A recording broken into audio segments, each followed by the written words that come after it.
question que vous posez sur un candidat qui s'est autoproclamé. Mais c'est bien. Sauf que il ne faut pas voir ça comme une situation définitive. Parce que ça peut évoluer. Et ça doit évoluer sur une équipe, n'est-ce pas, qui, sur la base de ce que j'ai appelé... Parce que le candidat là que vous insistez, vous disiez depuis, il est qualifié. Is he even qualified to run? Tout ça, c'est des questions qu'il faut se poser. No, et I'm moi, asking you from je the vous opposition. dis, non, l'opposition camerounaise ne peut pas baser une stratégie sur un homme. Mais il doit baser la stratégie sur plusieurs hommes. Mais qu'en réalité, ces hommes-là, c'est une équipe. Une déclaration pas loin d'une prophétie au cœur de la scène politique camerounaise, et elle va sans doute captiver l'attention du mouvement pour la renaissance du Cameroun, MRC. Cyril Sambaka, président de l'Alliance de forces progressistes AFP, déploie ici avec fermeté sa vision sur le plateau de My Media Prime. Il prêche avec passion pour l'unité sacrée. Et c'est dans les racines profondes de l'histoire politique du Cameroun qu'il puise pour étayer ses propos. Un récit mobilisateur pour l'avenir de la nation. Nous avons été aux élections en 92. Ni John Frundi avait l'Union pour le changement. N'avait pas eu le pouvoir. Parce qu'ils avaient écarté les autres. Ils avaient écarté Eboa. Ils avaient écarté Yondo Black. Ils avaient écarté Ndam. Ils avaient écarté pas mal de gens. Et ils ont focalisé sur Frundi. C'était l'UPC qui était aux manœuvres avec la presse camerounaise. À cette époque, il n'y avait pas les réseaux sociaux. Vous comprenez? C'est-à-dire on buvait comme du lait ce qui sortait de la Sainte Trinité. Donc tous les Camerounais étaient derrière Frundi. Au point où ils ont méprisé Bello Boba Maïgari. Bello Boba Maïgari est parti à ces élections. Il a eu 19%. Vous comprenez? Même si on faisait n'importe quelle fraude, parce que Frundi avait gagné. Mais s'il était avec Bello, ça ne passait pas. C'était impossible que la fraude passe parce qu'il y avait la masse critique. Le récit d'un homme politique aux prises avec une histoire authentique qui puise son inspiration dans les tréfonds des faits réels et des récits de vie. En cette année charnière de 2024, à l'aube d'élections cruciales pour le Cameroun en 2025, l'atmosphère est électrique, chargée d'enjeux majeurs. Cet homme parle de sa volonté farouche de sauver son pays, déchiré depuis des décennies par les affres de la division. Je viens vous dire qu'une personne est capable de battre Paul Biya. Est-ce que ce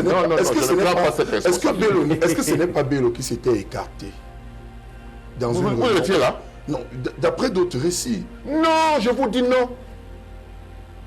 Bello s'était fâché parce qu'il avait déjà 68 députés à l'Assemblée nationale. Et on voulait lui demander de s'aligner n'importe comment. Il a dit, ben non. Moi, j'ai 68 députés à l'Assemblée nationale. Vous avez quoi? Vous avez quoi? Il est parti, il a eu 19%. Calculez donc les 19% de Bello avec ce que Frundi avait eu, pour vous dire que le changement aurait eu lieu en 92. Maintenant, vous voulez que moi, Sambaka, qui ai vécu tout ça, qui ai vécu 2004, que je vous dise que quelqu'un peut se lever et capitaliser tout pour battre un pouvoir de 42 ans. Est-ce qu'on n'est pas exactement dans le même scénario? Je ne prends pas cet engagement. Installé comme un monarque sur son trône, arborant fièrement un boubou africain assorti d'un chapeau traditionnel, ses lunettes soigneusement ajustées sur son nez, Sambaka respire l'autorité et la sagesse. Son discours est empreint d'éloquence et vibrant d'une conviction profonde. À ses yeux, le salut réside dans l'action collective du peuple. Il en appelle à l'unité de l'opposition camerounaise. C'est que le peuple doit faire son travail. Le peuple doit s'inscrire massivement. Première chose, savoir qu'il y a encore des possibilités d'inscription en janvier. Mettre l'opposition au pas Parce que c'est lui qui commande, le peuple là. C'est le peuple qui dit, unissez-vous. Et vous avez l'obligation de vous unir. Vous allez vous désunir après la transition. Mais le peuple a demandé de vous unir. Et quand vous allez vous unir, si ça ne va pas entre vous, il y aura forcément quelqu'un de la société civile que vous allez mettre devant pour une transition de 4 ans et il va partir. Pendant ce temps, vous allez occuper le gouvernement de transition. Vous comprenez? C'est ça ou bien vous attendez 7 ans. Mais si ça se passe comme ça, moi je vous dis, ma politique va s'arrêter à la jeunesse pour leur donner une formation. Parce que c'est ce que les partis politiques ont toujours refusé, de s'entendre pour donner la formation à la citoyenneté. Cyril Sambaka répand la bonne parole, celle d'une nation où des individus doivent être prêts à démanteler l'ordre établi. Ces hommes qui portent en eux une conviction inébranlable agissent pour le bien de la République et des classes émergentes, incarnent l'esprit du peuple. Ces hommes doivent transcender les clivages partisans pour servir l'État avec intégrité, avec une vision claire du Cameroun et de son peuple. Nous avons besoin des gens qui seront capables de démanteler le système. Quelques noms? Parce que le système, non, je ne suis pas là pour donner les noms. Mais je donne des pistes. C'est-à-dire que quand quelqu'un a gouverné pendant 42 ans, vous n'allez pas demander à Sambaka de venir démanteler le système. Il faut des gens qui connaissent le système. Est-ce que le professeur Kanto ne connaît pas le système? Il faut des gens. Est-ce que Joshua aussi ne connaît pas le système? Je dis il faut des gens qui connaissent le système pour démanteler ce système. Il faut même aller plus loin, amener la sympathie des progressistes du RDPC. Vous comprenez? Parce qu'eux, ils sont valablement inscrits et ils ont l'habitude de voter. Titi Séjour aussi se propose. Au cœur du Cameroun, les grandes manœuvres s'annoncent alors que l'élection présidentielle d'octobre 2025 se profile à l'horizon comme l'objectif ultime. Dans les coulisses du pouvoir, l'incertitude règne quant à la candidature de Paul Biya, figure emblématique au pouvoir depuis plus de 41 ans. En mars dernier, le professeur Titus Edouard plaidait en faveur d'une transition et se portait volontaire pour la diriger. Ancien médecin personnel de Paul Biya, il affiche ouvertement son ambition de succéder au président en place. Cyril Sambaka ne reste pas indifférent à cette déclaration de l'ex-secrétaire général de la présidence de la République, Titus Edouard, ayant payé le prix fort pour sa candidature en 1997, représente un acteur non négligeable dans cette course effrénée à la présidence de la République. Il n'y a pas que lui. Je dis des gens. Parce que quand vous allez parler de Titus Edouard aujourd'hui, on va vous dire que oh, c'est quelqu'un qui a été dans le régime. Vous voyez, ce sont ces choses-là qui découragent. Parce que quand on n'a pas d'argument politique, hein, on ne voit pas la valeur intrinsèque d'une personne, ses possibilités politiques, tout de suite on dit qu'il était avec le régime. Mais Kamto était avec le régime. Mais ça n'empêche qu'aujourd'hui, il soit un opposant. Vous comprenez? Donc, il y a des gens qui sont capables de nous ramener, de nous aider à fonder un nouveau Cameroun. Parce que pour démonter un système de 42 ans, ce n'est pas facile. C'est pour cette raison que je suis contre le fait qu'on n'aille pas en équipe. C'est l'équipe qui va donner. Ce n'est pas les lieutenants des leaders qui vont venir démonter cela. Moi, je vous dis la vérité.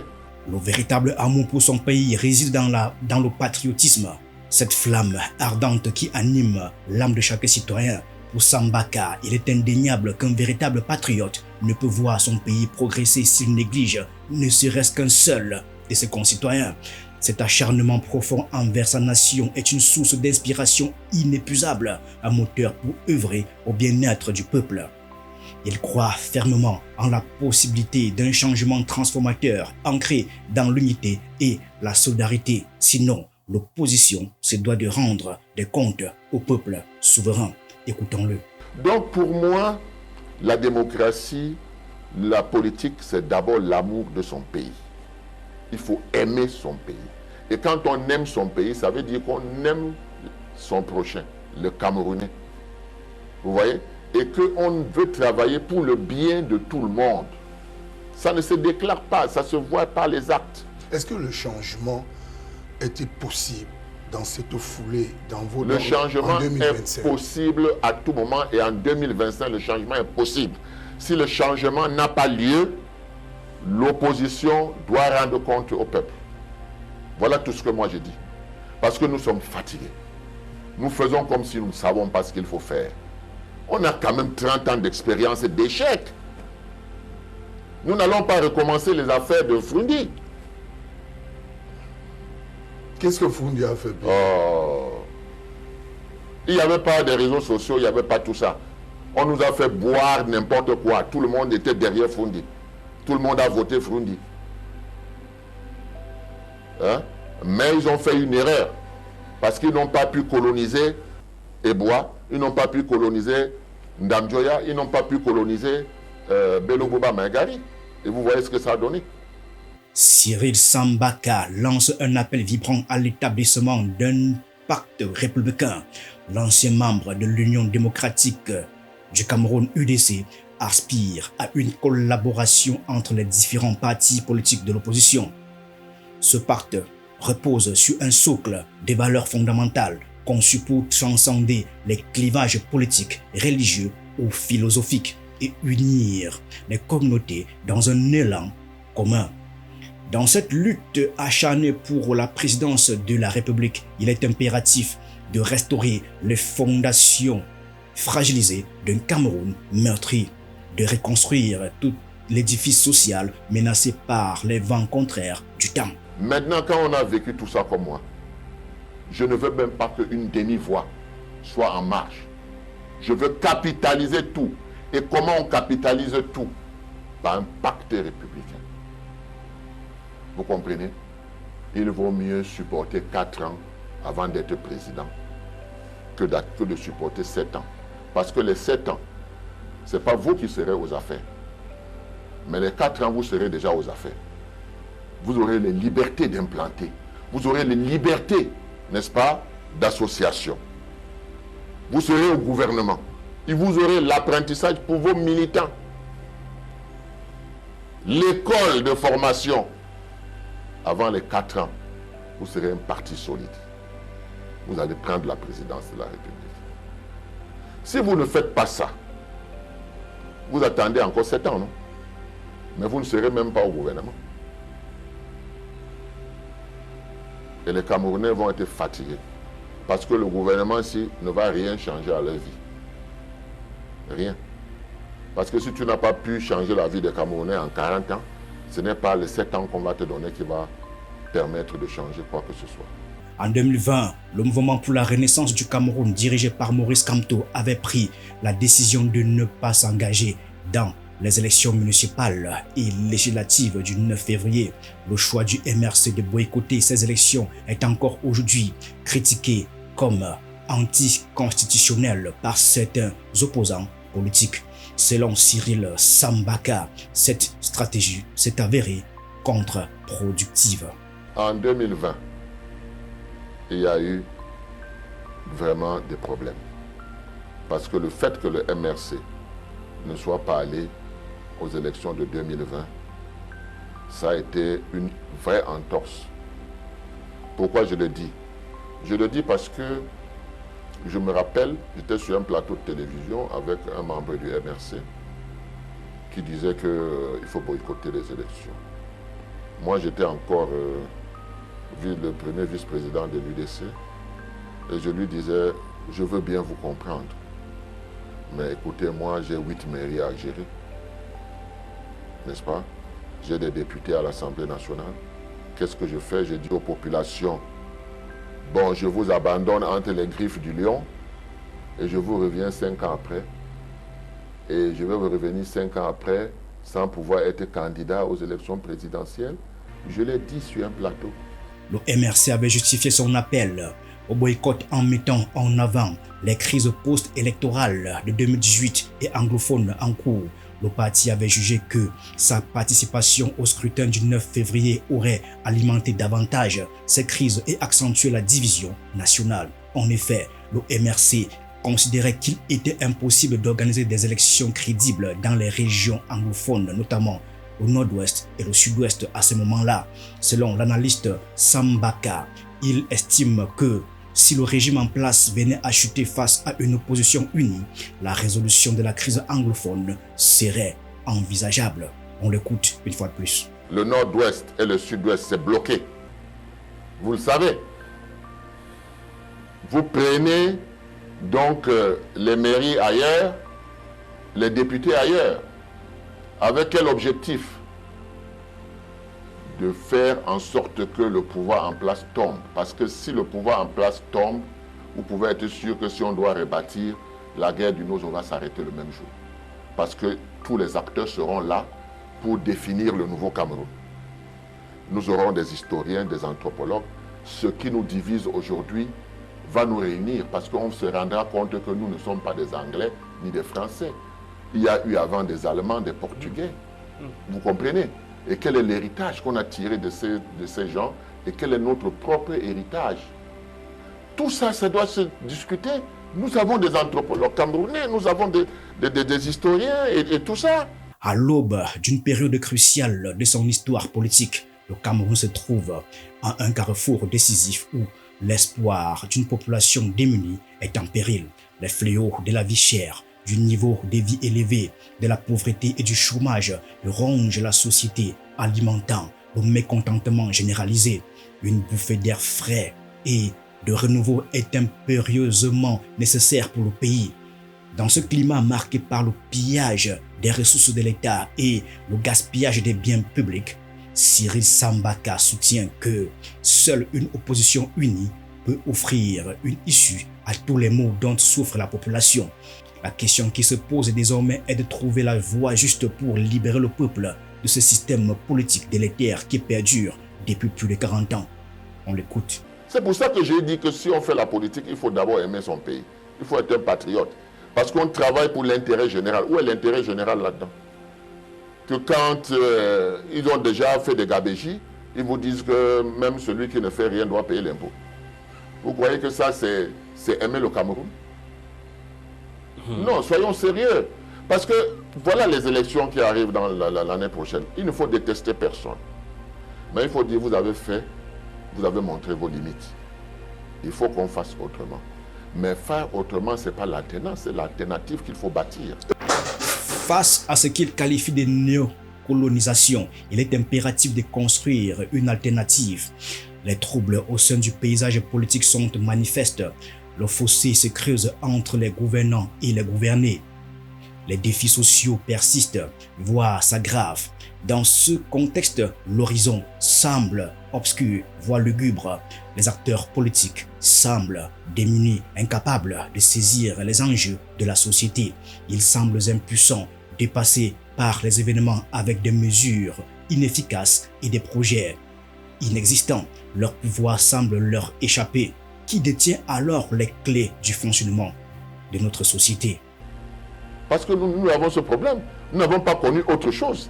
Nous avons connu la colonisation blanche, nous sommes dans la colonisation noire. Donc nous n'avons pas connu autre chose. C'est grave ça, Président. Qu'est-ce qui est grave? Vous dites que les Camerounais, entre autres, ceux qui sont aux affaires, colonisent à nouveau. Mais dites-moi, peut-être vous étiez encore très jeune. C'est les Blancs qui étaient dans nos ministères, là, conseillers techniques, machin, tout, c'est eux qui faisaient tout. C'est eux qui ont laissé ça aux Camerounais. C'est-à-dire que nous suivons ce qu'ils nous ont laissé. Ça veut dire que nous n'avons pas fait encore une révolution pour être nous-mêmes. C'est ce que j'essaye d'expliquer depuis. Je dis que si vous appelez des Camerounais qui ont fait l'administration, ils vont vous dire que c'est à redresser. Ils sont là, ils existent. Ils sont même dans les ministères. Ils savent ce qu'il faut faire. Aujourd'hui, le cri de ralliement de certains est que Paul Biya doit partir. L'ancien premier ministre Paul Biya a pris les rênes du pouvoir le 6 novembre 1982 après la démission du premier président camerounais Amadou Ahidjo le 4 novembre. Près de 4 décennies plus tard, il continue d'exercer une emprise sur le destin du Cameroun. L'homme fort serait prêt à se présenter pour un énième mandat en 2025 lors de l'élection présidentielle. Un mandat de trop. J'appartiens à ceux qui n'utilisent pas ce genre de langage. Les slogans, ça ne nous mène nulle part. C'est la réflexion et l'action qui peuvent nous amener quelque part. Donc, les buzz, c'est pour les gens qui aiment la politique spectacle. Et je peux vous dire que la politique spectacle n'a aucune efficacité. La politique est plus sérieuse que le spectacle. Parce que ça comporte, ça règle la vie d'une nation. Ça règle la vie d'un peuple. Donc on ne peut pas s'amuser avec ça. Moi, ça me fait mal quand je vois que les rapprochements ne sont pas encore faits au niveau de l'opposition. C'est pour ça que j'ai interpellé les deux principaux, là, ceux qui sont sortis deuxième et troisième. Là. J'ai dit que, messieurs, commencez par faire la paix. Dans la bouche de Sambaka, le mot paix résonne à la fois simple et magnifique. Pourtant, dans un pays en proie à la tourmente, sa signification est profonde. Alors que chacun se demande qui succédera à Paul Biya, Maurice Kamto, le leader du MRC, arrivé deuxième lors de l'élection présidentielle de 2018, pourra-t-il changer la donne cette fois-ci? Et que dire de Cabral Libye, le jeune politicien ambitieux? Le président du PCRN, qui s'était classé troisième en 2018, mobilise surtout les jeunes électeurs et mise sur leur soutien pour inverser la tendance. Imaginez si ces deux figures politiques camerounaises décidaient d'unir leurs forces. Des arguments de poids qui poussent Sambaka à prôner une réconciliation entre le MRC et le PCRN. Il est nécessaire de rectifier les erreurs du passé. On l'écoute. La première chose que j'ai demandé, ça passe ou ça casse. Non, la première chose, ça ne doit pas casser parce que le peuple n'a pas le droit de souffrir alors qu'il y a une solution. C'est pour cette raison que j'ai demandé que le PCRN et le MRC enterrent leur hache de guerre. C'est la première chose qu'il faut faire. Ensuite, vous avez des partis anciens comme le SDF, l'UDC, l'AFP et tout ça. On doit faire comme on a fait dans les années 90 en corrigeant nos erreurs. Et cela demande tout simplement qu'on s'asseye et qu'on voit les erreurs qu'on a fait en 90 et qu'on ne les reproduise pas. Mais nous ne sommes même pas encore aux avancées de 90. Sambaka insiste sur l'importance d'être unis pour garantir la victoire. L'opposition doit se rassembler. Il n'y a qu'une seule volonté, un seul objectif, un unique projet, redonner vie et espoir au peuple. C'est pour ça qu'on parle de transition, parce qu'on veut rebâtir. Parce qu'on veut intégrer le maximum de Camerounais au changement. Mais si vous êtes seul, vous allez couvrir les bureaux de vote comment? Est-ce que cette idée ne conforte pas le parti au pouvoir au Cameroun? Non, on a vu au Sénégal, on a vu au Sénégal un homme accéder au pouvoir et engager des réformes. Alors là, moi je suis très embêté parce que quand vous appelez le Sénégal a la démocratie avant nous. Il a fallu même que nous ayons copié un peu du Sénégal pour introduire le multipartisme ici. Ensuite, les Sénégalais ont une seule langue. Ils parlent le Wolof partout. Ils s'organisent, même Macky Sall avait déjà bénéficié de la population pour être au pouvoir. Donc c'est déjà une habitude chez eux. Quand tu ne travailles pas bien ou ton mandat est fini, c'est le peuple qui te dit dégage. Il est de notoriété publique depuis des décennies que la Damawa, le Nord et surtout l'extrême Nord ont un poids considérable en termes de démographie électorale. Selon diverses données statistiques, la région de l'extrême Nord représente à elle seule environ un tiers des électeurs au Cameroun. Tous les stratèges politiques le savent. Conquérir le septentrion est souvent synonyme de victoire électorale.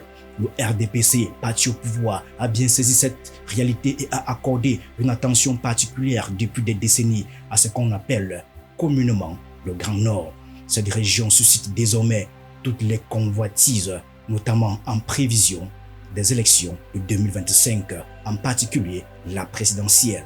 Le Grand Nord est devenu donc le champ de bataille où s'affrontent partisans et opposants au gouvernement en place. Je sais, la seule chose que je sais, c'est que pour être sûr de gagner, on doit être tous ensemble. Donc, multiplier les possibilités. Parce que la masse critique est nécessaire dans cette affaire. Posez-vous la question de savoir, 92, 3 millions d'électeurs. 2018, 3 500 000 électeurs qui votent, n'est-ce pas? Le RDPC a 2 millions et poussière avec tous ses amis qui se sont constitués. Hein? L'opposition a combien? Si vous vous mettez encore en rang dispersé, comment vous allez faire pour atteindre 50%?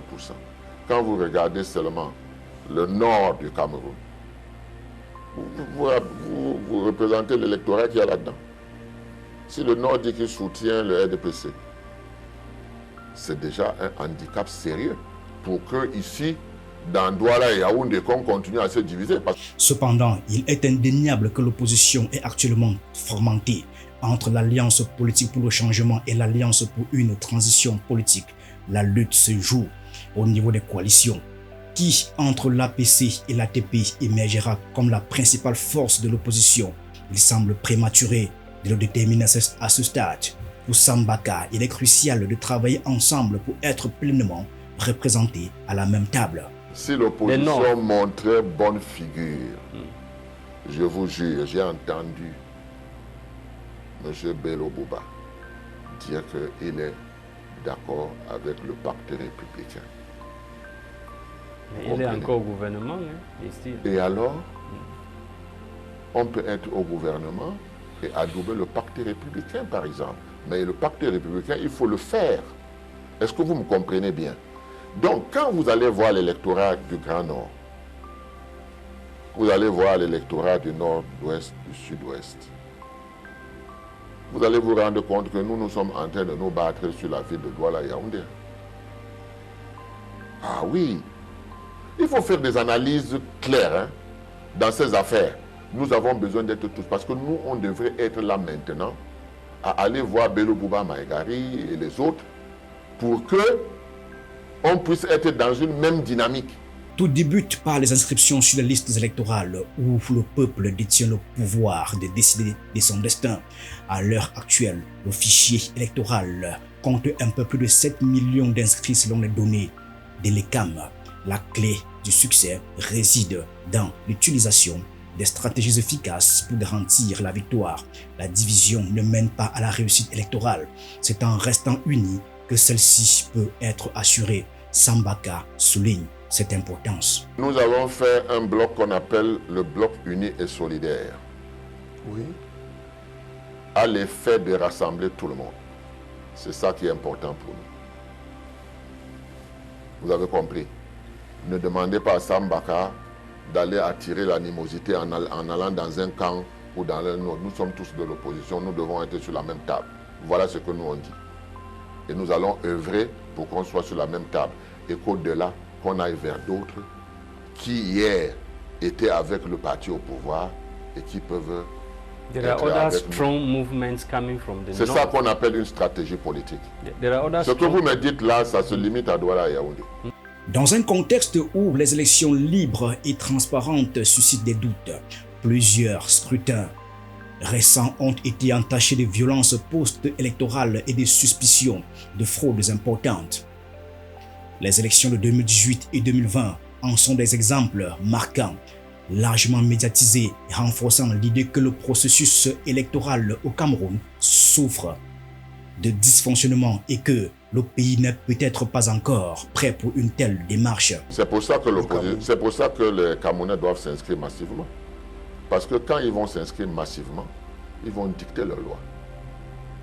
Parce que si le gouvernement en place refuse le référendum, il faut que les Camerounais disent à l'opposition, si vous n'êtes pas unis, on ne part pas aux élections. On garde nos cartes à la maison. Unissez-vous, parce que c'est ce qu'on vous demande depuis 30 ans. Vous voulez me dire que vous, depuis 30 ans, le peuple a le même discours. Vous ne savez même pas ce que le peuple a dit. Non, il faut arrêter ça. Ça fait 30 ans. Hein. Peut-être d'autres viennent d'arriver. Hein. Nous, on est là depuis plus de 30 ans. Et c'est ce que le peuple a toujours dit. Unissez-vous. À l'approche des élections, il est essentiel de dresser un bilan. de la réintroduction de la démocratie électorale. L'approche de Cyril Sambaka peut être interprétée comme un appel à l'unité de l'opposition pour contribuer à renforcer la démocratie face à une situation où l'apparence change, mais où les pratiques des élites restent inchangées. Il est crucial que les forces politiques se rassemblent pour promouvoir une véritable consolidation démocratique au-delà des discours. C'est aller vite en besogne que de dire je suis candidat. Parce que quand vous dites je suis candidat, ça veut dire que vous n'avez plus besoin des autres. Ça veut dire que votre vision de la politique, c'est une vision que vous prenez le pouvoir et vous appliquez votre programme. Maintenant, quand on a connu 42 ans de pouvoir et qu'on mette de côté ce pouvoir, est-ce que vous pouvez vous imaginer les tentacules qu'il y a eu en 42 ans? Vous allez venir, quand vous allez faire 3 mois, peut-être vous allez même fuir.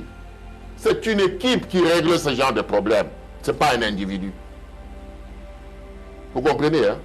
Parce que vous allez être confronté à une résistance terrible. Parce que les avantages que les uns et les autres ont depuis 40 ans, ils ne vont pas laisser couler ça comme ça.